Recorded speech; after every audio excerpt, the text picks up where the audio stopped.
On ne fouille pas dans un grand trou sans trouver une grande chose, disent les anciens. Mon fils, tu es un homme aujourd'hui, un homme en âge de fonder une famille. Le plus difficile n'est pas tant de fonder une famille, mais avec quelle femme tu vas la fonder? Quelle femme choisir? C'est pas chose facile. Toutes les femmes peuvent faire des copines, mais toutes ne peuvent pas faire des épouses. Ne base pas le choix de ta femme sur des fantaisies. Ce n'est pas sa belle gueule qui te rendra plus heureux dans ton ménage. Choisis-la pour sa fierté, son intégrité et sa soumission. Le respect que ta femme aura pour toi dépend du respect qu'elle se porte à elle-même. Car si ton épouse ne te respecte pas, la société ne te respectera pas. Mon aïeul disait d'ailleurs que l'honneur d'un homme sommeille entre les pieds de sa femme. Regarde ces hommes insultés publiquement. Quel respect penses-tu que leur entourage leur porte? La femme est la ceinture qui tient le pantalon de l'homme. N'oublie pas cette sagesse de chez nous. La plus grande partie de l'éducation des enfants est inculquée par leur mère. Une femme qui pense que le meilleur moyen de réussir dans la société actuelle est d'être belle ou bien maquillée est une femme qui n'a rien compris à la vie. Celle-là s'assimile à un vulgaire objet de décoration. Fais donc attention à cela, car ce qu'elle pense, elle l'inculquera à tes enfants. Si tu demandes à un chien d'élever ton enfant, ne t'étonne pas de ce que cet enfant marche à quatre pattes. C'est ce que m'a souvent dit ta grand-mère.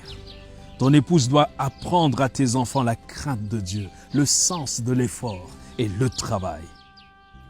La réussite sociale d'une femme n'est plus d'épouser un homme qui a réussi dans la société. On ne courtise pas sa future femme comme on le fait pour une copine. Emmène-la chez les tiens, passer quelques jours. Tu pourras voir si elle sait s'occuper d'un toit et surtout cuisiner. C'est primordial. D'où l'importance de privilégier les rendez-vous à la maison plutôt que dans les restaurants. Un repas concocté par ton épouse vaut mieux qu'un plat de restaurant. Là-bas, on ne sait pas qui cuisine ni comment. Évite une paresseuse obsédée par son enveloppe extérieure qui passera plus de temps devant un miroir qu'à veiller à la salubrité de son foyer. Pour savoir quel type de bosseuse est une femme, regarde ses ongles. S'ils sont longs et aussi lustrés qu'un meuble du palais présidentiel, dis-toi que celle-là n'a jamais tenu un balai de sa vie. Choisis ton épouse pour ses rapports avec ta famille. N'admets jamais dans ta maison une femme qui va mettre une barrière entre ta famille et toi. Chez nous, ce n'est pas deux personnes qui se marient, mais deux familles qui s'unissent. Nos familles sont là et souvent insupportables, c'est comme ça. Il est important de savoir si elle sera capable de supporter les caprices de ton vieux père et peut-être le rejet de ses belles-sœurs. Si dans nos coutumes, lors du mariage, la mariée porte une corbeille ou une haute trouée, c'est pas pour rien. Cette corbeille représente son cœur. Elle devra y mettre les vicissitudes du mariage et comme il est troué, il ne se remplira jamais. C'est ainsi que ton épouse doit être. Si certains mariages durent, ce n'est pas parce qu'ils ne connaissent pas de difficultés, mais parce qu'on a bien choisi son conjoint, on le supporte mieux. Une dame qui plie bagage pour un oui ou pour un non ne sera que de passage dans ta vie tôt ou tard. Une rivière qui déborde à chaque pluie fait fuir les campeurs, disait notre aïeul.